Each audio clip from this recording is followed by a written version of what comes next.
Hi guys, it is 4:12, so it's getting dark and I have to hurry up. Just kidding. Well, I'm not kidding. But it is Wednesday today, and wait, is tomorrow December? It is. Tomorrow's December. This is definitely the earliest I've ever filmed a wrap-up, but I figured I would film it today because I stayed home from school today to get work done. Yeah. And so since I have this free time, I thought this would be the perfect time to do my wrap-up because I'm definitely not reading another book by tomorrow. But yeah, it is getting dark out. Like, the lighting is really nice right now, but it's gonna shimmy down to darkness very quickly. So let's just jump into it. So this is my November wrap-up. It's really crazy because by December, in my December wrap-up, I will be in a new place. I won't be in this place anymore. So it is about to be a pretty chaotic month. I'm in my last semester and I'm gonna graduate and I'm gonna move and I'm gonna spiral. Yeah, you know, the huge. Anyway, enough about that. Let's just get into the book, shall we? So the first book I read was The Paris Apartment. Y'all, I read like a decent amount this month. Pretty proud of myself. The Paris Apartment is what I started with, and this was good. I listened to it on audio. It's like a, you know, mystery thriller. This girl goes and visits her brother in Paris at his apartment, and when she shows up, he's not there, and there's just like really spooky, mysterious things happening. And the apartment is just very like atmospheric. It's a very fun setting. It's set in a really creepy sort of apartment building where you can just tell like the vibes are off. The main plot twist was really interesting and really heightened the eeriness of the setting a lot. I did find it to be like pretty slow pace, which at first I didn't mind, and then I was, you know, as I was getting further into the book, I wanted more to be happening and to be revealed, but then at the end it definitely pulled through.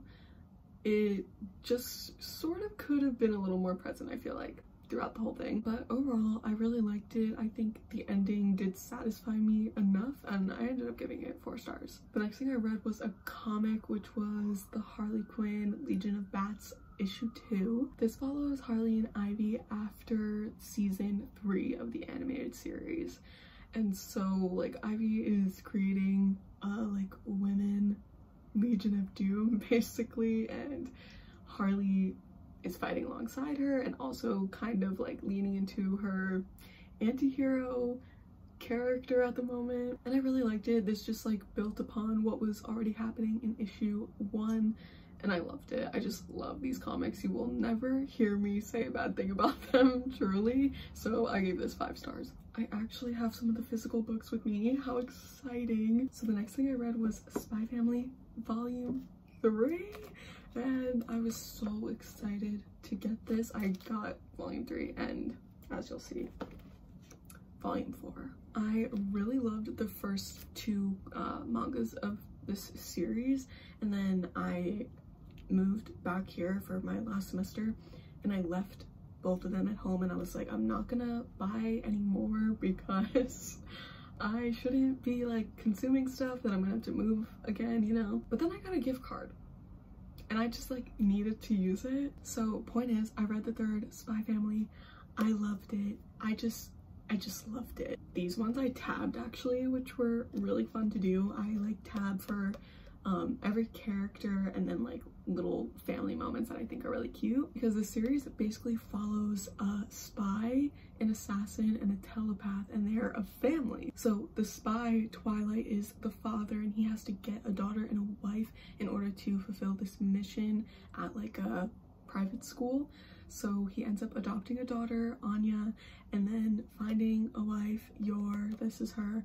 Yor is an assassin, and Anya is a telepath, and she's like a really young little girl, like I think like 4 or 5, and she like basically can read all of their minds, and it's just really sweet and really interesting and comical too, because they're obviously doing such outlandish things as professions, and she thinks it's so cool because she's just so young and she's so excited to just have a family. So yeah, this one was so great. And then I read volume 4 also. This one was also so great. I gave both of these 5 stars. This one was really cute because this is when they get a dog, and you actually learn that the dog has powers similar to Anya, not her exact same ones, but similar ones. I won't spoil it for you because you should read it. Literally, this is so good, and the show is so good too. I will say the only thing I do remember not liking about this one, I still gave them both 5 stars because to me, they're 5-star experiences, okay? There's a difference for me.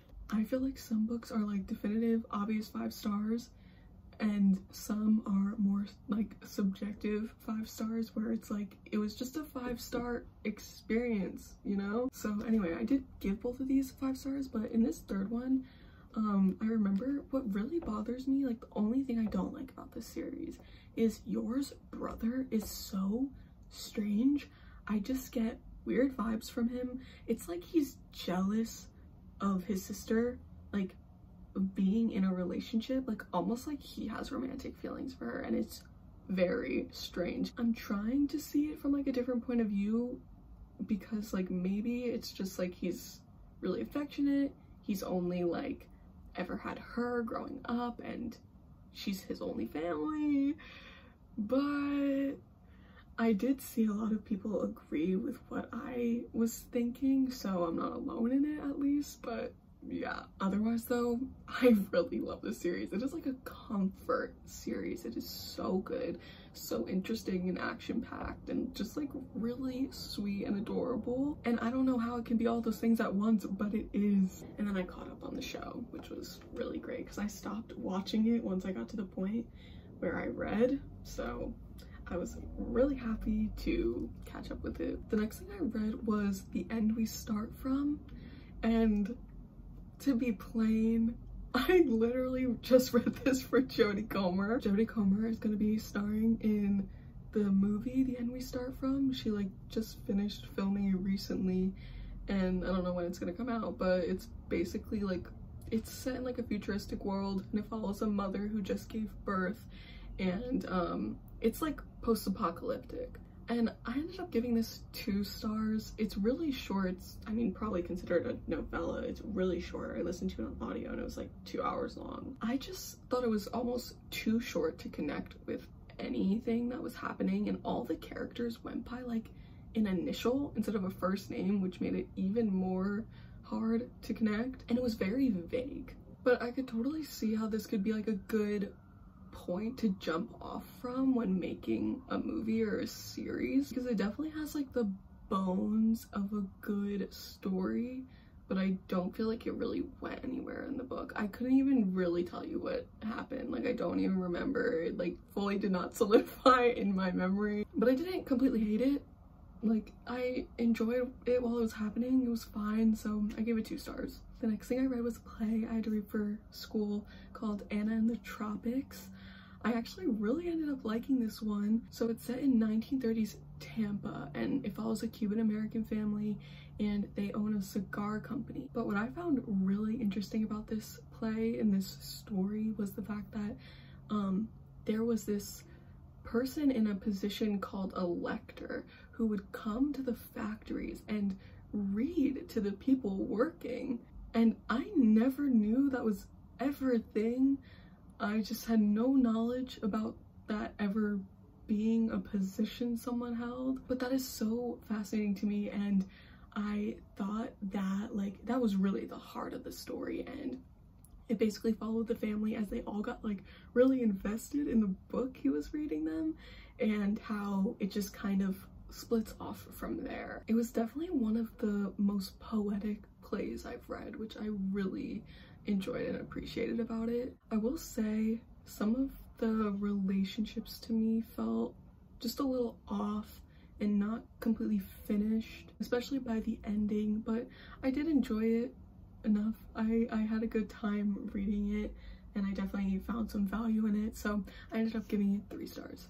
Okay, the next thing I read was Mistakes Were Made. This was such a highly anticipated book for me because I loved Meryl Wilsner's last book, Something to Talk About, and this one I knew was like an age gap sapphic romance with like a girl and her best friend's mom. So yeah, that's exactly what it is. It follows our main protagonist who's about to graduate college, and she goes to a bar one night, meets this woman, and it's accidentally her friend's mom. And I don't know how, but like they pulled it off. Like Meryl Wilsner made this work. Like I was rooting for them.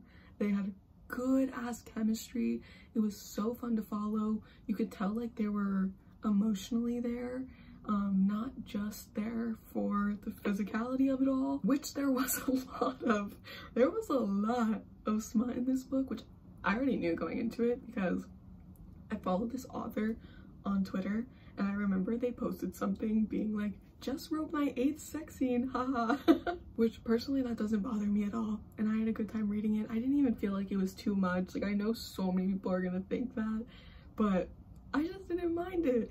And yeah, this is another book where for me, like, this was a 5-star experience, okay? Like, it just was. This took me like a little while to read too because I was really busy while I was reading it, but every time I picked it up, I was so excited and I wanted to pick it up when I couldn't. So yeah, I just feel like both of them had really great chemistry and I liked them both separately, and I just had a really fun time. And I feel like what's so great is like, obviously throughout the whole thing, you're worried about this friend. You feel bad for this friend because they're like sneaking around. I mean, it's also great because it's like a forbidden romance, but still you're like, oh my god, what if she finds out? And this was one of those books where in my head I was like, this is the only way it would be a perfect ending. And then it ended exactly how I wanted it. Like, there's not a better feeling than that, for real. Like, I don't care if it's realistic. I'm here for the vibes purely. So I had a really good time. It was really fun. I gave it 5 stars. We're almost done. I know it's getting dark, I'm sorry. Next, I read Rock, Paper, Scissors. This is a thriller mystery sort of book, and it follows this husband and wife who like win a raffle basically to stay at this like old church turned hotel slash Airbnb. And so it's very atmospheric. They're there alone. It's an old church. It's snowy. They can't get out. And so you're following both of their perspectives, and you can very much tell that they're not in love anymore. They kind of resent each other, and it kind of just goes off from there. And I will say, like, I did not expect the plot twist in this book at all. I found it pretty shocking, I'm not gonna lie, and I enjoyed myself for the most part. I usually, like, all these thriller mysteries I usually listen to on audio, so I feel like if I'm engaged enough, that kind of shows that it's a good book to me. And I was really engaged while reading this book. I really wanted to know what was gonna happen. I gave it 4 stars. Did I say that? I gave it 4 stars. The next book I read was The Maidens. I haven't read, I'm in the middle of actually reading The Silent Patient, so I haven't read that prior to reading The Maidens. And so I went into this knowing nothing. I knew it was dark academia, but I thought it was gonna be more like you were following a group of people and someone was like accused of something and then it was like going off of that, but it wasn't really that. Instead, you're following this woman who used to go to this school, and her niece calls her up one day, and the woman's like a therapist, or yeah, I think she's a therapist or some sort of, you know, counselor. And her niece that goes to that school calls her up one day and says something happened to my friend, and then her friend turns up dead. And she goes to the school and kind of is like sticking her nose in everyone's business, and she's definitely not supposed to be there, but she's investigating. And then it just kind of goes off of there.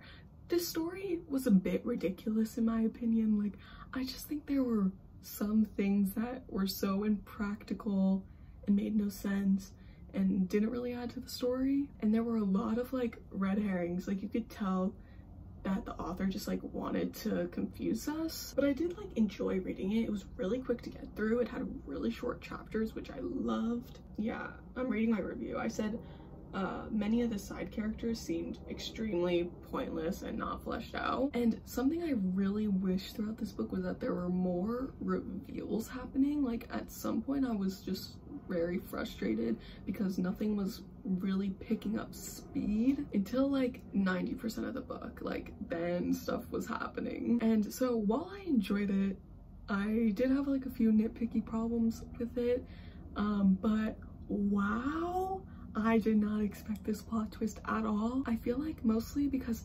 it didn't make sense. It's funny because like there was a point where I was suspicious of the person it ended up being, but I could have never suspected what unraveled from that reveal. Like, holy shit, literally what the fuck. I feel like though it was really shocking because it was so unexpected. It was so unexpected, I'll give them that, all right? But yeah, I definitely wasn't fully satisfied with the like entirety of it all. There were also like chapters in between of like the person you're suspecting talking about their childhood, and going back, I still don't understand those at all. So yeah, I ended up giving it 3.5 stars and I rounded it down to 3. Okay, we're getting to the end. The next book I read, oh, I actually have it, was A Certain Hunger, and I absolutely love this cover. Wish there was better lighting so y'all could see it better, but you get the idea. It's stunning. However, the inside, I don't know. It sucks because I was really excited for this book. It's basically about this woman who, she's a food critic, but she's also a serial killer and a cannibal, and that was enough for me to like pique my interest. I was very intrigued, and it started and ended very compellingly, but the middle was so like just monotonous. It was just such a drag. I just felt like reading from such an interesting, compelling sort of character should have been much more like, I don't know, easier. But like I put this book down many times and like wouldn't pick it up for days. I could tell too that this book was like very meticulously crafted. I even went and like watched interviews of this author talking about her process and everything because I just like wanted some insight on her perspective, and I totally get where she's coming from. Especially like one of the things I had such an issue with was the fact that like it genuinely felt like that she like wrote a rough draft, went back, and then looked up a synonym for every single word. Like some of it was so, it felt so unnatural at points. It was just ridiculous to an extent, and that's what I really wanted to know from her. And part of what she said was that she wanted the readers to feel like they had like a mouthful of something when they were reading it, and that made a lot of sense to me.